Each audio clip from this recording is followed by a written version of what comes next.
A man who killed 2 people in Lexington while running from police was sentenced earlier today.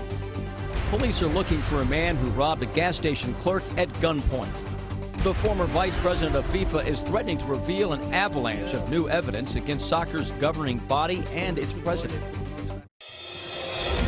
Tracking, alerting, protecting. This is WKYT News at 4:30. Good afternoon. Sam Dick and Amber Philpott reporting. A man convicted of murder was in court today to learn his sentence. Keenan McLaughlin was sentenced by a judge to 17 years in prison. In 2012, McLaughlin led police on a chase through Scott County, hitting another car, killing the 2 people inside.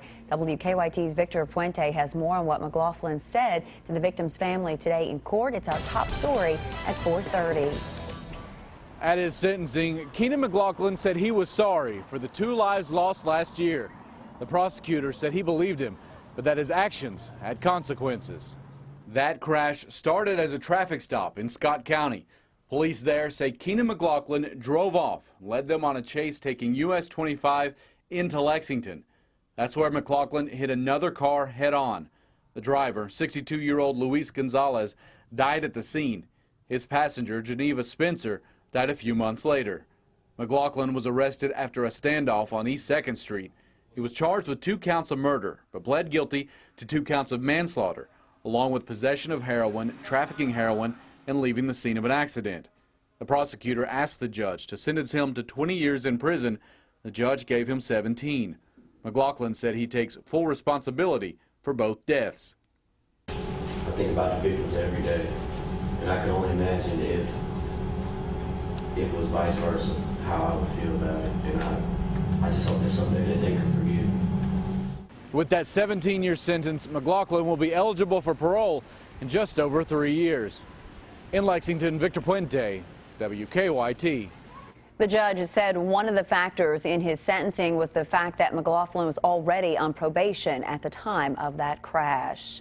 Well, it is finally starting to feel like June in the Bluegrass. Today we are seeing sunshine and warmer temperatures. This is more like it, isn't it? But does that increase the heat, that is, the chances for showers and storms? Let's check in with meteorologist Jim Caldwell. Jim, what do you think?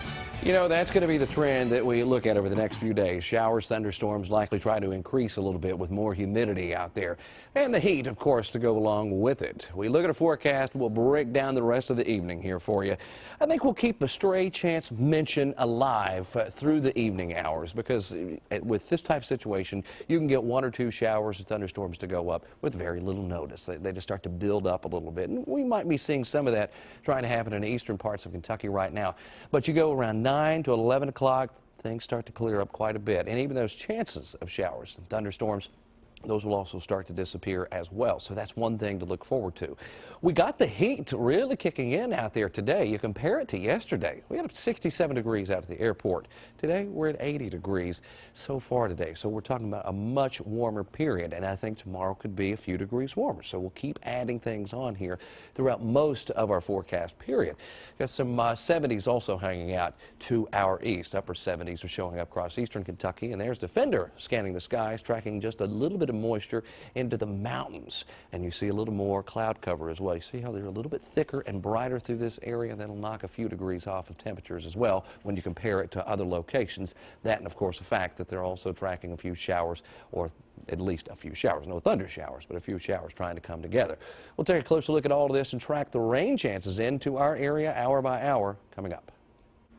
Frightening moments for a store clerk who came face-to-face with a gunman. A man robbed the Marathon gas station on Russell Cave Road just before 3 this morning. He held up an employee at gunpoint and stole cash.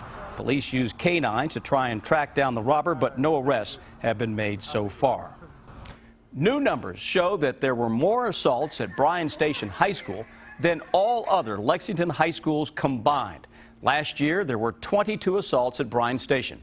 We talked to the mother of a student involved in one of those fights. She was given video of the incident and shared it with our investigative team. She says she feels let down by the school and doesn't know if she'll send her daughter back this fall. I felt like I could not help her. I felt scared for her, and I felt like the school let her down. Amber's at the live desk now with our investigative reporter Miranda Combs with more on this story that she's working on for 6 tonight.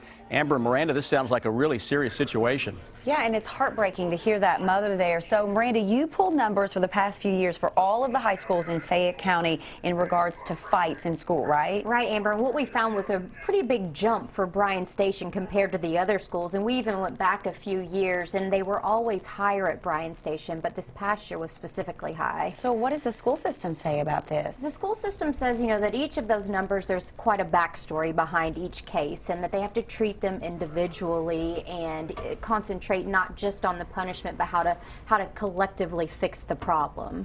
You talked to the director for Kentucky's Center for School Safety as well to get a perspective there. And he had quite a different approach. He was more of a line in the sand kind of guy and said, the punishment has to fit the crime. He also focused a lot on the supervision, especially during class change time. Like the video you saw there was during class change, and talked about how, teachers have to play an active role in the hallways and not a passive role.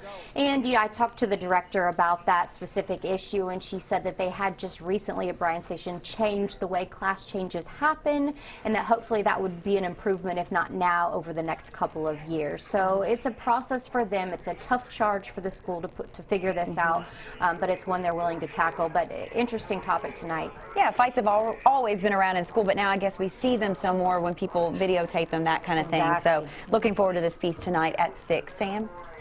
Amber, thank you. A former FIFA boss threatening to blow the World Soccer corruption scandal wide open. CBS's Charlie Daggett has the latest now from London. Whatever he did or didn't do.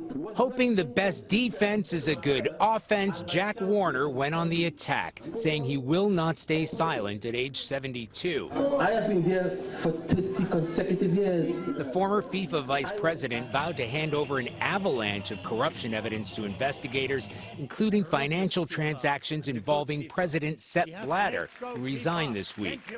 Warner himself is facing extradition to the U.S. for allegedly accepting a $10 million bribe. His claims came on the heels of court records released Wednesday in which U.S. FIFA exec Chuck Blazer admitted that he took or handled bribes during the bidding contest for the 1998 and 2010 World Cups. It turns out Blazer has been the FBI's mole and used a wiretap inside a key fob to record conversations with FIFA execs. So what now? Russia's sports minister repeated that there is no risk of losing the 2018 World Cup. The one after that in Qatar may be another story, especially since the United States came runner-up in that one. Charlie Daggett, CBS News, London. He's a jokester in the movies, but we doubt his latest interview will make you laugh. Details on actor Vince Vaughn's beliefs on guns coming up on WKYT News at 4:30.